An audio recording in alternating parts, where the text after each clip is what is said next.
बिस्मिल्लाहिर्रहमानिर्रहीम अस्सलामुअलैकुम। New Oxford Modern English third edition for grade 6। Today we discuss unit number 3 part number 2। आज हम third unit का second part discuss करने जा रहे हैं जिसका टाइटल है the poem. Words to know, जानने के अल्फाज। Closet, a large cabinet or area like a cupboard or storage.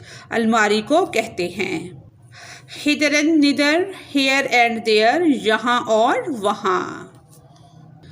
श्रिवल, सुकड़ना, श्रिंग एंड फिटर।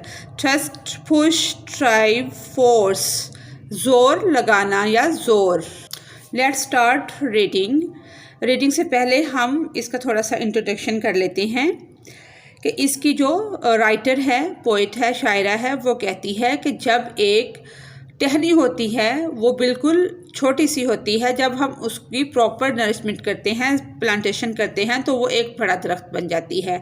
इसकी एग्जाम्पल देते हुए उसने इस चीज़ को बच्चों के साथ कंपेयर किया है कि जैसे छोटा सा बच्चा होता है, उसकी प्रॉपर देखभाल करते करते वो एक बड़ा इंसान बन जाता है। It is only a little twig, ये एक सिर्फ छोटी सी टहनी है। With a green wood at the end, आखिर में जिसके साथ सब्ज़ कली है। ये आप कभी किसी टहनी को देखें तो उसकी छोटी छोटी कॉम्पलें बनी होती हैं जहाँ से पत्ते निकलते हैं, उसको कहते हैं। But if you plant it, लेकिन अगर आप इसको ज़मीन में बोएंगे, इसकी प्लांटेशन करेंगे, एंड वाटर इट, और इसको वक्त पर पानी देंगे, एंड सेट इट, और इसको सेट कर देंगे, where the sun will be above it, जहाँ पर सूरज की रोशनी इस तक प्रॉपर पहुँचे, it will grow into a tall bush, ये बढ़ते बढ़ते ग्रो करते करते एक बड़े शाख में, बड़े दरख्त में तब्दील हो जाएगी। विथ मैनी फ्लावर्स, जिस पर बहुत सारे फूल लगेंगे, एंड लीव्स, और पत्ते, we trust, hither and thither, sparkling, और इसके पत्ते इधर उधर उड़ रहे होंगे और चमक रहे होंगे। फ्रॉम इट्स रूट्स, और इसकी जड़ों से, विल कम फ्रेशनेस, ताजगी उठेगी, and beneath it the grass blades, और इसके नीचे घास के ब्लेड, जो इसके नीचे घास होगा। ताजगी उठने का मतलब ये है कि जब वो पौधा सरसब्ज़ होगा तो उसकी जड़ों में भी जान होगी, फ्रेशनेस होगी। Will bent and recover them selves, झुक कर खुद को, जो ग्रास ब्लेड्स होंगे, ग्रास के जो ब्लेड होंगे, वो झुक कर खुद ही अपने आप को ठीक कर लेंगे, अपनी असली हालत में आ जाएंगे। And clash one upon another in the blowing wind, और चलती हुई हवाएं जो हैं एक दूसरे से टकराएंगी, हवा की वजह से वो एक दूसरे के साथ टकराएंगे। बट लेकिन, इफ़, अगर, यू टेक माई ट्विग, अगर आप मेरी टहनी को ले लेते हैं, and through it into a closet, और उसे फेंक देते हैं एक अलमारी में। वो कहती है कि जिस तरह से एक टहनी को हम ग्रो करते हैं, उसकी देखभाल करते हैं, तो वो एक तनावर दरख्त से झाड़ी बन जाती है, इसी तरह बच्चों की भी अगर हम प्रॉपर देखभाल करें तो वो एक बड़े आदमी अपनी ज़िंदगी में बन सकते हैं। अगर आप उसको अलमारी में फेंक देते हैं, विद के साथ mouse traps and planted tools, जहाँ पर माउस ट्रैप यानी कि माउस जैसे बहुत कम यूज़ होता है, या प्लांटेड टूल्स जो कुंद औजार होते हैं, वहाँ पर जैसे हम घर का कूड़ कबाड़ जो फालतू चीज़ें होती हैं वो अलमारी में रख देते हैं, जब कभी सालों में उसकी ज़रूरत पड़ती है तो वहाँ से निकालते हैं। हमारी आंखों से ओझल होती हैं वो चीज़ें, कभी तो सालों गुजर जाते हैं, हमें पता ही नहीं होता कि कोई चीज़ हमारे पास पड़ी हुई है या वो किसी यूज़ में आ सकती है। अगर आप इस तरह उस टहनी को फेंक देंगे, इट विल श्रवल एंड वेस्ट, तो वो सुकड़ जाएगी और वेस्ट ज़ाया हो जाएगी। एंड समडे, और कुछ दिन, when you open the door, जब आप कुछ दिन गुजरने के बाद अलमारी का दरवाज़ा खोलेंगे या दरवाजे को ओपन करेंगे, you will think it an old twisted snail, तो आप उसे क्या समझेंगे? पुरानी बटी हुई कील समझेंगे। नेल का मतलब होता है कील। जब आप कभी दरवाज़ा खोलेंगे तो आपको वो एक पुरानी बटी हुई कील की तरह नज़र आएगी, क्योंकि वो मुकम्मल सूख चुकी होगी। जो उसके अंदर बढ़ने की, फैलने फूलने की, फल देने की, पत्तों की गुंजाइश थी, सलाहियत थी, वो ख़त्म हो चुकी होगी। And sweep it into the dustbin, और इसे दूसरे कूड़े के साथ आप झाड़ू लगा के स्वीप करके इसको डस्टबिन में डाल देंगे। विद अदर रबिश, दूसरे कूड़े करकट के साथ आप इसे डस्टबिन में डालकर बाहर फेंक देंगे। इसकी जो राइटर हैं वो हैं एमी लोयल। यहाँ पर भी हम देख सकते हैं ये एक बच्ची बैठी हुई है टेबल के ऊपर। इसके आगे चेयर पे बैठी है, इसके आगे टेबल है, ये बुक पड़ी हुई है। ये एक ट्री है जिसके ऊपर पत्तों की बजाय ये ABC लगी हुई है। जहाँ पर पत्ते होने थे वहाँ पर कलरफुल ABCs लगी हुई हैं। इसमें पोइट अपनी ज़िंदगी का बचपन बयान करती है कि जब मैं छोटी थी मेरे ऊपर कोई तवज्जो नहीं देता था। जो इस पोइट की शायरा की ज़िंदगी है जिसने ये पोम लिखी है, उसने अपना पोम में अपनी बचपन का इजहार किया है कि वो थोड़ी मोटी थी, स्कूल में उसकी दोस्ती किसी से नहीं होती थी, वो थोड़ी झगड़ा लो थी, गुस्से की तेज़ थी। इस वजह से बच्चे भी उसको लाइक नहीं करते थे और टीचर्स भी उसको इतना ज़्यादा पसंद नहीं करते थे।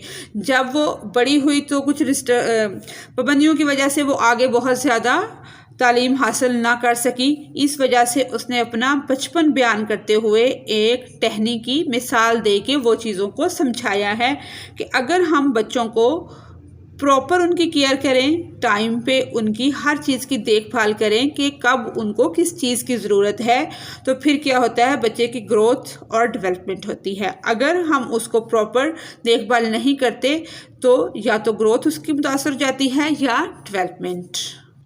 अबाउट द पोइट, पोइट के बारे में। एमी लोयल 1874 में पैदा हुई और 1925 में इन्होंने वफात पाई। वाज एन अमेरिकन पोइट, ये अमेरिकन शायरा थी। Of great accomplishment, she wrote essays, उन्होंने मज़मून लिखे, translated the works of others, और दूसरों के काम को ट्रांसलेट किया। एंड रोट लिटरेरी बायोग्राफीज और including one about John Keats. Her work is full of imaginary, उनका काम जो है वो तख़ीलाती दुनिया पर मुश्तमिल है। So she is known as a imaginist poet, वो तसव्वुराती शायरा भी समझी जाती हैं। Her book What's O'Clock was awarded the Pulitzer Prize in 1926। ये उनको प्राइज़ जब मिला तो वो वफ़ात पा चुकी थी 1925 और 1926 में वफ़ात के बाद उनकी इसके ऊपर बुक के ऊपर उनको अवार्ड मिला। अब हम इसकी पैराफ्रेजिंग कर लेते हैं। Stanza reference, these lines are taken from the poem and it is written by Amy Lowell. Stanza number 1 है, it is only a little twig से स्पार्कलिंग, चमक रही तक।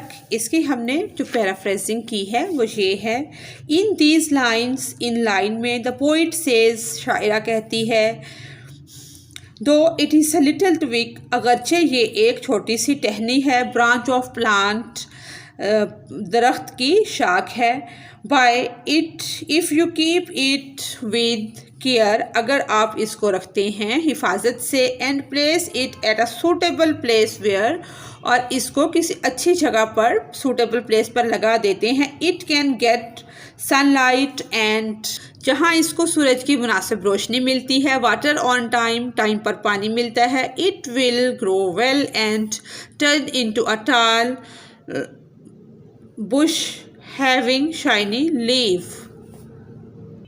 तो ये बहुत अच्छी तरह से बढ़ेगी और तब्दील हो जाएगी एक बड़ी झाड़ी में। ये आर्ट नहीं था इसके अंदर, BUSH बुश झाड़ी, हैविंग शाइनी लीव, जिसको चमकदार पत्ते लगेंगे। स्टेंजा नंबर 2 है, फ्रॉम इट्स रूट से लेकर ब्लोइंग विंड तक।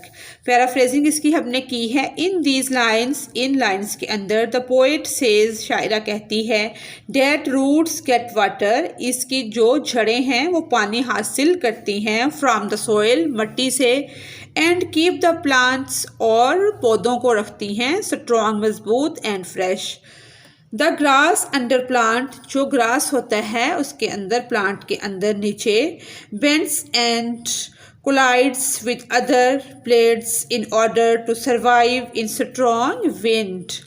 जो ग्रास होता है उसकी जड़ों के नीचे वो क्या करता है, एक जो मिट्टी होती है उसको एक दूसरे से जोड़ कर रखता है, जिससे हवाएं चलती हैं और सर्वाइव इन स्ट्रॉन्ग विंड्स, जो कि क्योंकि order to survive in strong wind, मजबूत हवाओं का चलना भी जड़ की वजह से ही मुमकिन होता है। अगर पौधे की जड़ बहुत कमज़ोर हो तो हवा के एक झोंके से ही वो उखड़ जाएगी। स्टेंजा नंबर 3 है, but if you take my with other rubbish. यहाँ तक पैराफ्राइजिंग इसकी जो की है, द पोइट सेज, शायरा कहती है, that if you don't take care of the twig, अगर आप टहनी की देखभाल नहीं करेंगे, for some times and keep in the closet with rusty tools, और इसको अलमारी में जंग आलूद औजारों के साथ अलमारी में रख देंगे, it will be dried up slowly due to the absence of sunlight, तो ये आहिस्ता आहिस्ता ड्राई होती जाएगी, सूखती जाएगी, due to the absence of sunlight, सूरज की रोशनी की गैर मौजूदगी की वजह से, एंड वाटर, और पानी ना देने की वजह से। यू विल नॉट रिकॉग्नाइज, आप इसको पहचान ही नहीं सकेंगे, that because it will look like a twisted nail, ये आपको एक कील की तरह नज़र आएगी, बटी हुई कील की तरह नज़र आएगी, आप इसको पहचान ही नहीं पाएंगे। And you will throw this useless things, और आप इसको फेंक देंगे बेकार चीज़ों के अंदर, इनटू द डस्टबिन, यानी कि इसको भी एक बेकार चीज़ समझकर आप डस्टबिन में डाल देंगे। इसी पे शायरा जो है, इसी पे ये सब कुछ बयान करके हमें ये समझाना चाहती है कि अगर आप एक बच्चे की प्रॉपर देखभाल नहीं करेंगे, मसलन एक बच्चा जो है वो आर्टिस्ट बनना चाहता है, आप उसको डॉक्टर बना देते हैं, एक बच्चा इंजीनियर बनना चाहता है, आप उसको साइंसदान बना देते हैं, ये बच्चे की चॉइस पे डिपेंड करता है कि वो क्या बनना चाहता है। वो कोई भी शख्स हो सकता है कि बच्चे की ख्वाहिश का एहतराम करते हुए उसको एक प्रॉपर ट्रैक पर लेके चलें, जो वो बनना चाहता है, जो वो करना चाहता है उसे करने दें। क्योंकि ज़िंदगी में जो पोइट है, शायरा है, इसने बहुत सारी महरूमियाँ देखी अपनी स्कूल लाइफ में, कॉलेज लाइफ में, इस वजह से इसने अपनी महरूमियों को बयान करते हुए एक दरख्त की टहनी की मिसाल देते हुए ये समझाने की कोशिश की है कि हमें दूसरों की राय का, बच्चों की राय का एहतराम करते हुए उनको ज़िंदगी में कुछ ना कुछ करने देना चाहिए। जैसे हमारे मुआशरे में वैसे भी पेरेंट्स अपनी राय को आगे रखते हैं कि हम तो बच्चे को डॉक्टर ही बनाएंगे, हम ये चाहते हैं, लेकिन बच्चा अगर वो नहीं करता तो वो उसे उस पर मत जोर डालें कि वो करे, जो वो चाहता है उसको वो करने दें। अगर आपको मेरे चैनल से कोई रहनुमाई मिल रही है तो इसे सब्सक्राइब और लाइक करें। मज़ीद अच्छी वीडियोस के लिए मेरे चैनल के साथ जुड़े रहें। आज हमने ये पोम की वीडियो बनाई है, नेक्स्ट वीडियो हम 4th चैप्टर की बनाएंगे। इसी तरह इंशाल्लाह से पूरी बुक कंप्लीट हम करेंगे। Thanks for watching us.